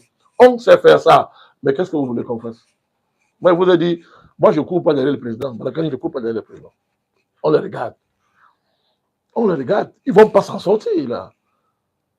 Et là, le tournant que le monde prend, là, va encore nous faire entrer dans un monde encore tumultueux. Bref, qui ne ressemble pas à ce qu'eux imaginent. Donc, c'est de cela qu'il s'agit. On est dans un monde où les stratégies sont globales. Les pays africains, ils n'ont aucune démarche globale. Ils n'ont aucune dynamique.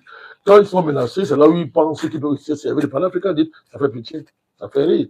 De ce point de vue, je suis d'accord avec vous. Donc là, les choses sont claires. On voit les limites de la diversification des partenariats. On voit les limites du monde multipolaire projeté. Il est encore en maturation, c'est vrai, mais on voit ces limites-là pour l'instant. On voit les limites des partenariats stratégiques. C'est clair. Mais il ne faut pas accuser les Russes et les Chinois de ce qu'ils n'ont pas fait. Hein. Voilà. Il faut les accuser de ce qu'ils font. J'ai dénoncé là, j'insiste là-dessus, le fait que les principes de souveraineté, on ne les voit pas défendre ça normalement.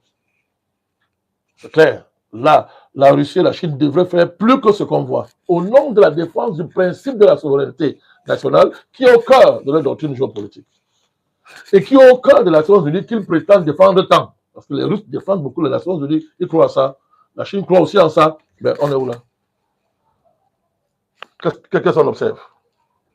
Sauf si on est sensible à l'appel du président Trump qui a demandé qu'il veut créer un gouvernement mondial autour de 5 États. La Chine, la Russie, les États-Unis, le Japon, je crois l'Inde. Si j'ai bien suivi. C'est ça la stratégie de Trump. Alors, si c'est ça qu'on nous dise, à ce moment-là, on va évaluer ce que ça vaut. Mais il ne faut pas jouer à ce double jeu-là. Là, il y a double jeu, je le dis, là, il y a double jeu. Mais j'avais déjà écrit ça hein, dans une des têtes, j'avais déjà parlé de ça. J'avais déjà interpellé le président Poutine sur cette affaire-là. Le texte, il est là, il existe. Parce que les gens pensent que On est obligé de venir crier avec eux quand ils crient. Si je me souviens, Le texte, il est là.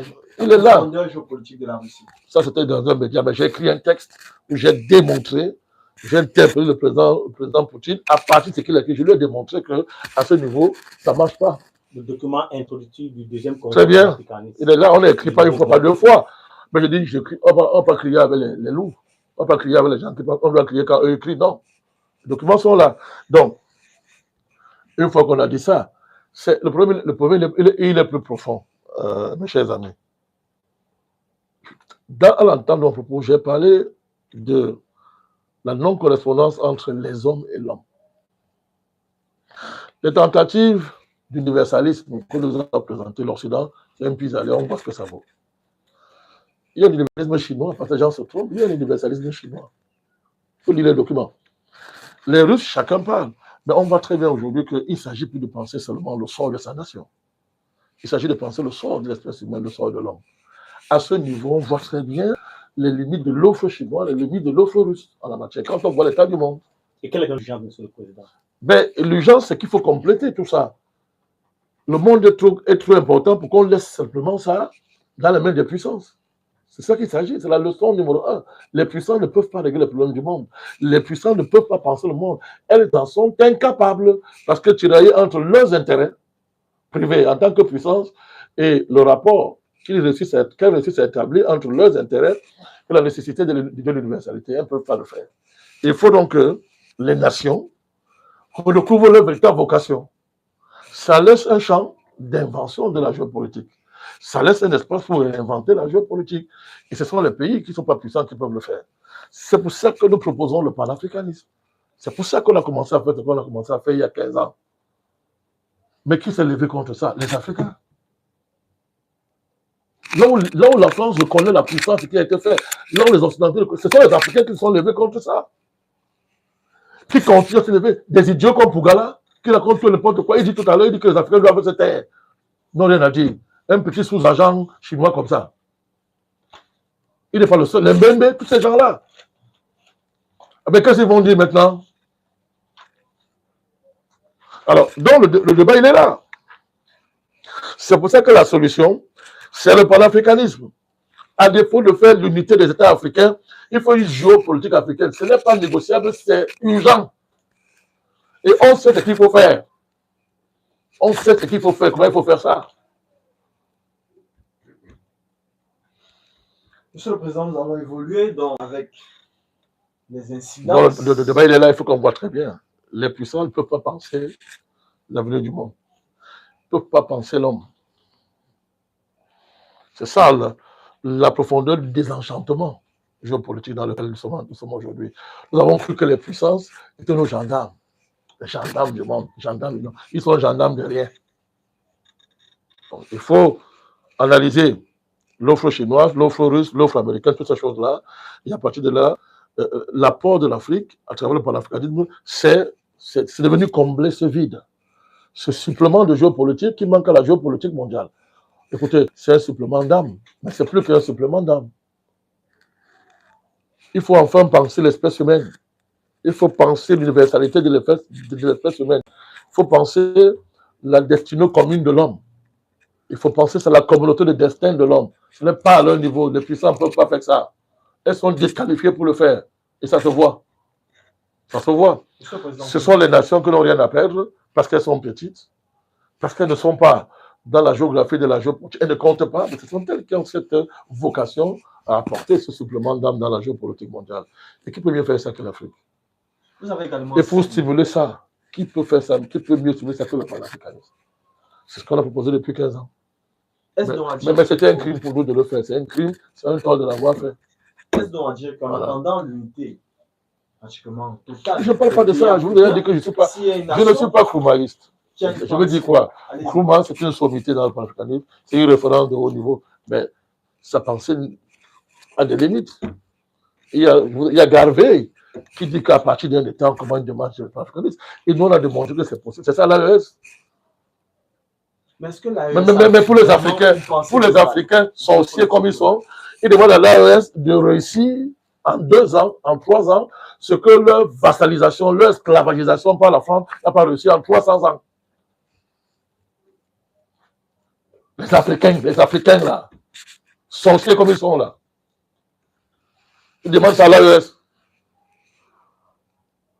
Il y a quelque chose qui ne va pas. Donc, on voit, c'est possible. 3 pays ont commencé. J'appelle ça les États panafricanisants. Préalable à l'avènement de l'État panafricaniste de base qui va émerger. Qui va émerger. Mais c'est déjà ça. Mais si les gens ne peuvent pas soutenir ça, et qu'on souhaite qu'ils tombent, parce qu'on veut justifier notre prostitution à la France et aux Occidentaux, c'est la malédiction. Mais notre enfant ne peut rien vous apporter. L'Amérique ne va rien apporter à aucun pays africain.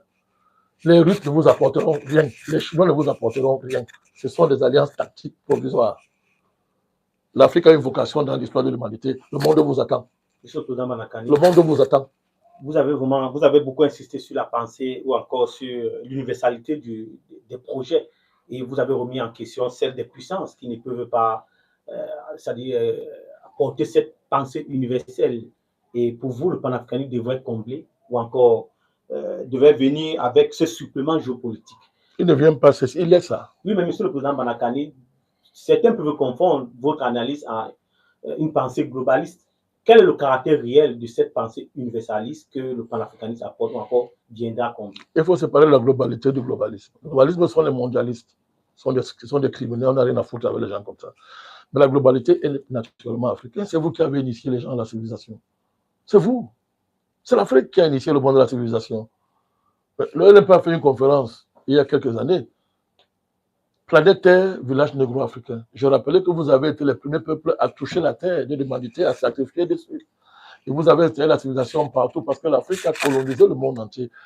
Le premier peuplement humain sur la terre noire.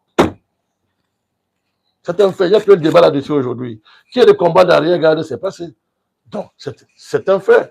Quand nous parlons de la globalité, c'est d'abord parce que le panafricanisme est réellement panafricaniste quand il prend en charge le sort de tous les Africains dans tout le monde entier où ils se trouvent.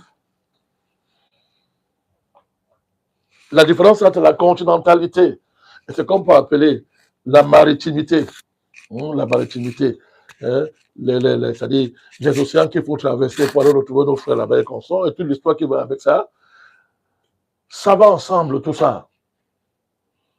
Parce que ce sont des atouts, hein. Ce sont tous les atouts. Moi, nous avons vu la France trembler quand nous avons commencé à jeter les ponts avec nos frères des Antilles et des Caraïbes. Pourquoi la France a tremblé? Elle a bien compris là où nous sommes en train de partir. C'est ça le panafricanisme.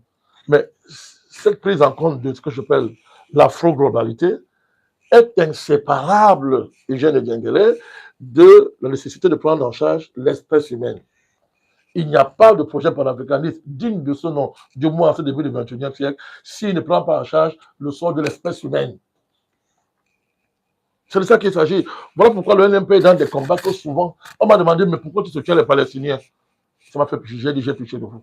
D'abord, on oublie qu'il y a plein de Noirs qui sont Palestiniens, des Noirs. On m'a dit, mais pourquoi tu soutiens l'Iran? Ça fait pitié tout ça. Parce que les gens ne comprennent pas comment, sur quelle base aujourd'hui on peut former, sur quelle base devrait s'appuyer la formation d'une véritable pensée géopolitique, d'une pensée globale, propre à l'Afrique en ce début du XXIe siècle. C'est ce que j'ai appelé le panafricanisme du XXIe siècle. C'est ça.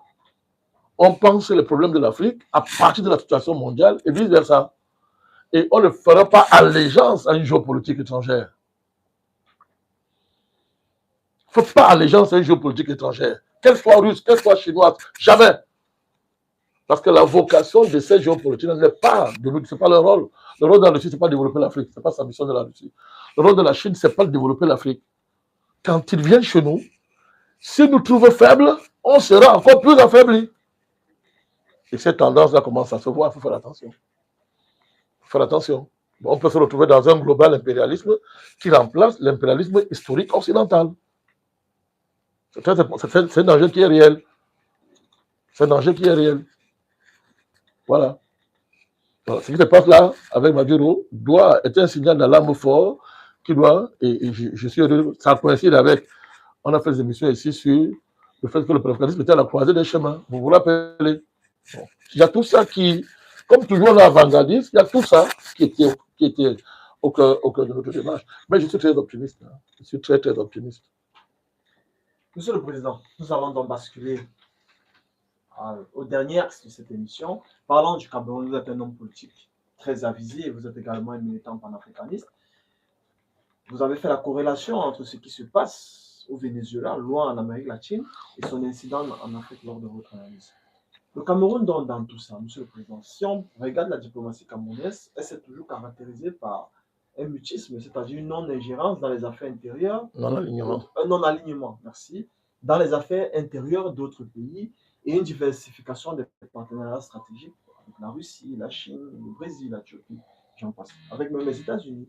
Mais Monsieur le Président, avec ce qui s'est passé au Venezuela, est-ce que ça parle au Cameroun? Bien sûr que ça parle au Cameroun. Dans quelle mesure?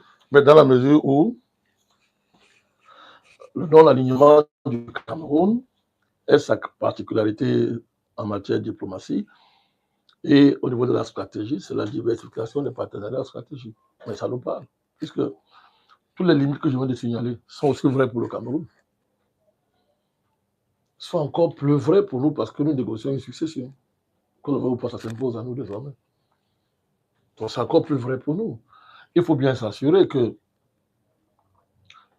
ces options stratégiques et diplomatiques se traduisent en gains économiques suffisamment qualitatifs, en quantité aussi, qui permettent de répondre aux besoins des populations.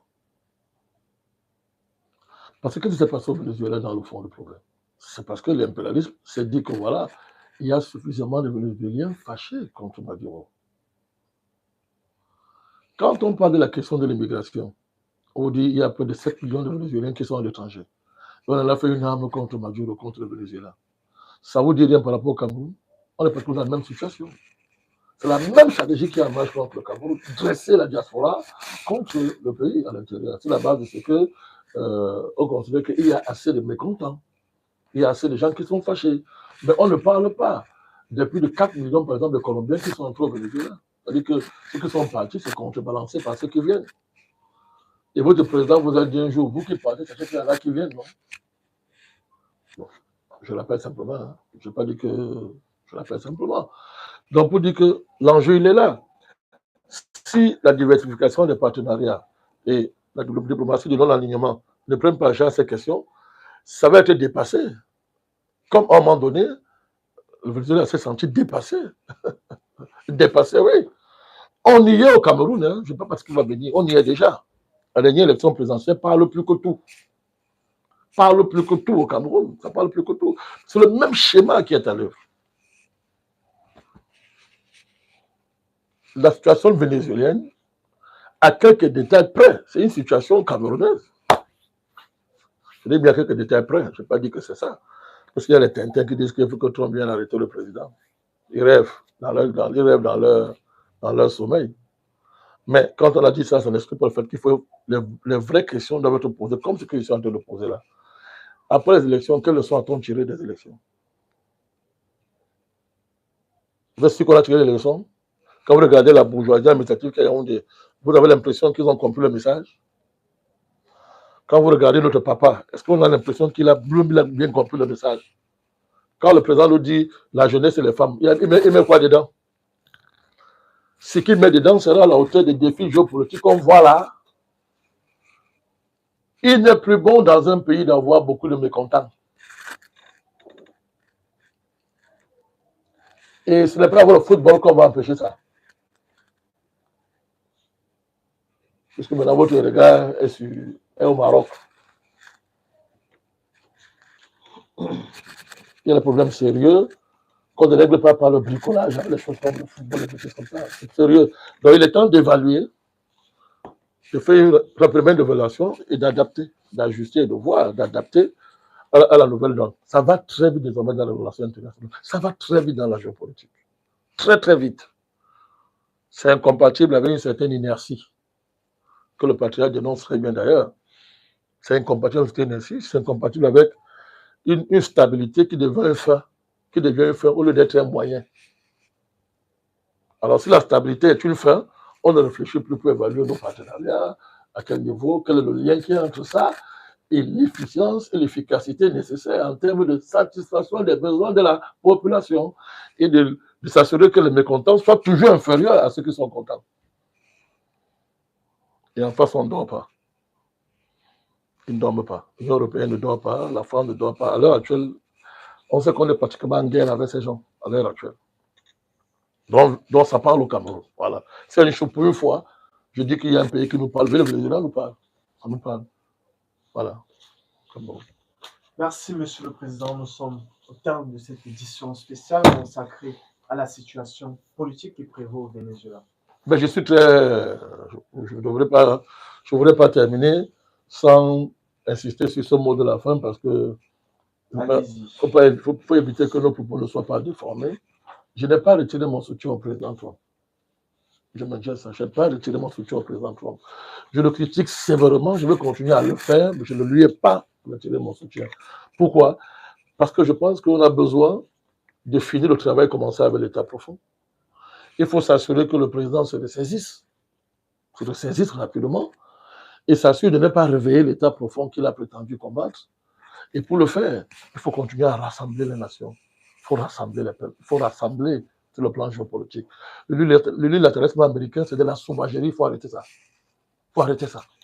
Il faut qu'il élargisse la base géopolitique américaine au-delà du soutien traditionnel, d'avoir une pensée pour le monde, de sortir pour une fois de l'esprit pionnier américain qui relève de la sauvagerie, la barbarie et d'embrasser le monde. Il n'a pas dit qu'il est chrétien.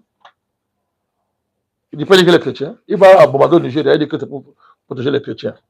Les chrétiens sont maltraités partout dans le monde, il n'intervient pas. Il faut éviter des discours comme ça qui relèvent d'un caractère prime-sautier, à la limite, et réfléchir à une vraie dynamique géopolitique qui va élargir, rassembler, sortir de l'américanisme primaire, essayer de voir.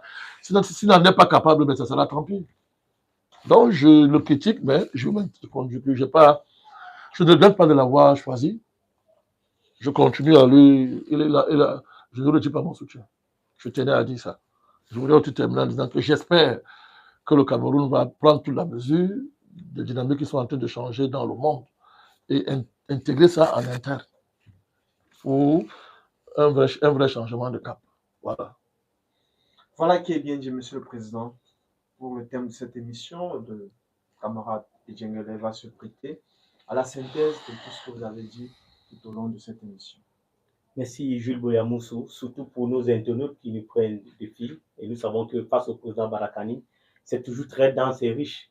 On s'efforce un peu de mettre en lumière la quintessence de tout ce qui s'est dit durant l'émission.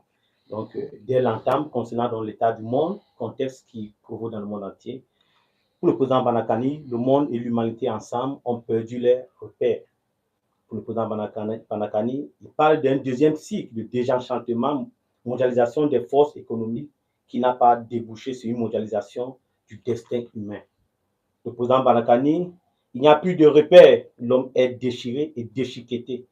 Et il a justifié ça par une transhumanisation, le déclassement de l'être humain par le robot et l'intelligence africaine. Le président Barakani, toujours dans l'état du monde, il a parlé d'un monde fou, ce qui explique les tensions en ce moment, les foyers de tensions grandissant dans le monde entier. Pour lui, pour le président Barakani, la puissance, s'il peut faire du bruit, ne produit pas de sens. Le président Barakani a insisté en disant qu'il faut découvrir la spiritualité, dont Dieu, c'est la condition pour dépasser les horizons géopolitiques et économiques. Il faut un travail de réinvestissement sur l'homme. Et le président Barakani a insisté en disant que l'universalité occidentale a montré ses limites. Il faut réinventer une autre universalité, celle de l'humain.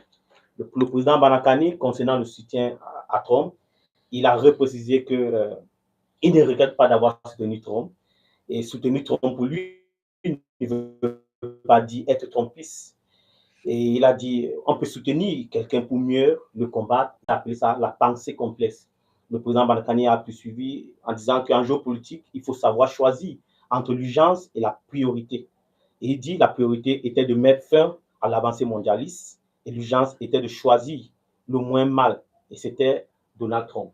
Le président Barakani, concernant la capture d'état de lieu du cas de Venezuela, la capture de Maduro, il a dit qu'il remet en cause l'information Yankees Et il dit que les Américains ou encore ont toujours cette technique d'américaniser par le soft power à travers Hollywood, mais quand sa vraie nature la rattrape, elle dévoile sa sauvagerie et sa violence.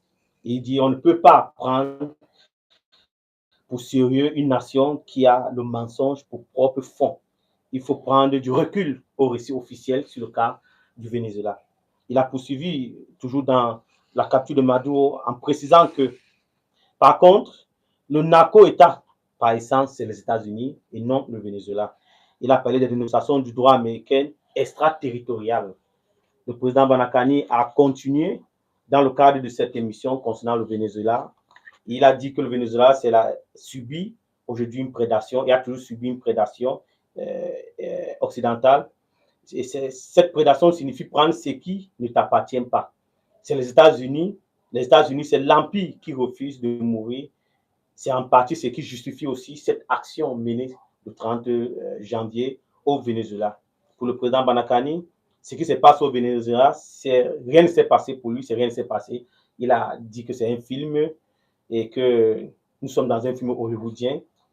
Et il fallait trouver une sortie pour Donald Trump qui avait déjà encerclé le Venezuela. Il ne fallait pas l'humilier, c'était une forme de sortie pour lui. Donc pour le président Banakani, c'est un arrangement qui s'est produit au Venezuela. Le président Banakani a insisté qu'il n'y a pas eu de changement, contrairement à ce que Donald Trump dit, il n'y a pas eu de changement au Venezuela. C'est toujours le gouvernement de Maduro qui est resté en place. Et ils ont résisté grâce à la tradition, à la révolution bolivarienne. C'est ça qui a permis à l'État bolivarien. C'est ça qui a permis à l'État vénézuélien de résister jusqu'à ce jour. Pour la manifestation au Venezuela, le président Banakani dit qu'il faut être ferme là-dessus. Chaque fois que l'Occident qualifie un dirigeant de dictateur, il n'enlève pas. Il faut être ferme là-dessus. En quoi est-ce que Maduro a justifié la guerre préventive aujourd'hui qu'il a lancée au Venezuela? Le président a continué en disant que les États-Unis sont un militaire à visage démocratique.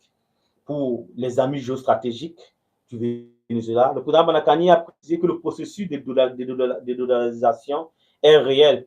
Mais la question est, est-ce qu'elle est en capacité aux besoins actuels de la géopolitique et de la géoéconomique des peuples? Pour Banakani, un allié stratégique ne veut pas dire accord de défense ou encore de protection mutuelle militaire. Les Russes sont un partenaire stratégique, ils ne sont pas nos libérateurs. Le président Banakani a continué en précisant que, indépendant aux accords stratégiques, il y a les principes de souveraineté et on ne reste tranquille quand le principe cardinal des relations internationales, surtout soutenu par ces deux puissants, la Russie et la Chine. Dans le cas pour parler du cas du Venezuela, le président Banakani était donc en train de nuancer pour encore démontrer les limites des accords stratégiques, des accords militaires. Le président Banakani, sur les alliances stratégiques avec la Russie et l'Afrique, doit mettre sur pied une doctrine digne de ce nom pour se libérer. Et il a précisé en disant qu'on est dans un monde où les stratégies sont globales et les Africains doivent se mettre à ce niveau. Parce qu'on voit en ce moment les limites de la diversification des partenariats. Le président Banakani a poursuivi en disant que la Russie et la Chine,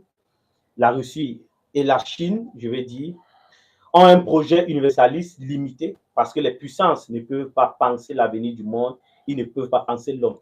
Le panafricanisme est d'abord globalité parce qu'il prend en charge les problèmes de tous les Africains partout dans le monde entier et le sort de l'espèce humaine. Donc, pour le président Banakani, le panafricanisme est la seule alternative qui apporte un supplément géopolitique pour combler le vide. Le président Banakani, sur le cas du Cameroun, a dit que par rapport au Cameroun, ce qui se passe au Venezuela interpelle le Cameroun. Il a démontré les limites de la diversification des partenariats et la diplomatie du non-alignement qui devrait, dans ce cas, prendre en compte, en charge, je veux dire, les questions qu'il a soulevées, les questions de la pression de la diaspora, la question du nombre grandissant des mécontents de la nation. Et il a terminé en disant qu'il est temps de varier et d'adapter dans les nouvelles donnes géopolitiques et diplomatiques. et s'assurer de satisfaire les besoins de la population.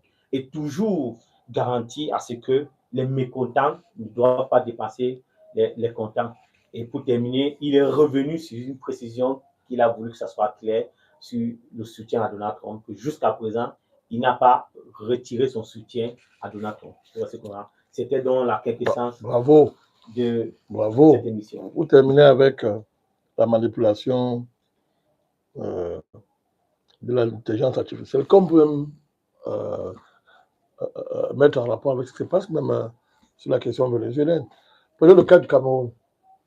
Monsieur Chiroma, nous avons fait une émission, nous avons démontré qu'il s'est virtualisé. Vous vous rappelez? Si, bien évidemment. Sa prétendue porte-parole nous dit, à cause des contraintes diplomatiques, Chiroma est invisible. Elle va parler à sa place, discours de fin d'année. Qu'est-ce que vous comprenez là-dedans? Vous voyez comment on peut jouer avec ces choses-là, avec l'image, on peut jouer, les gens artificiels, on manipule, on joue avec des acteurs qui prennent le visage de tel machin comme ça. Il faut intégrer tout ça dans cette analyse-là, mais en gardant les pieds sur terre, en sachant distinguer le virtuel et le réel.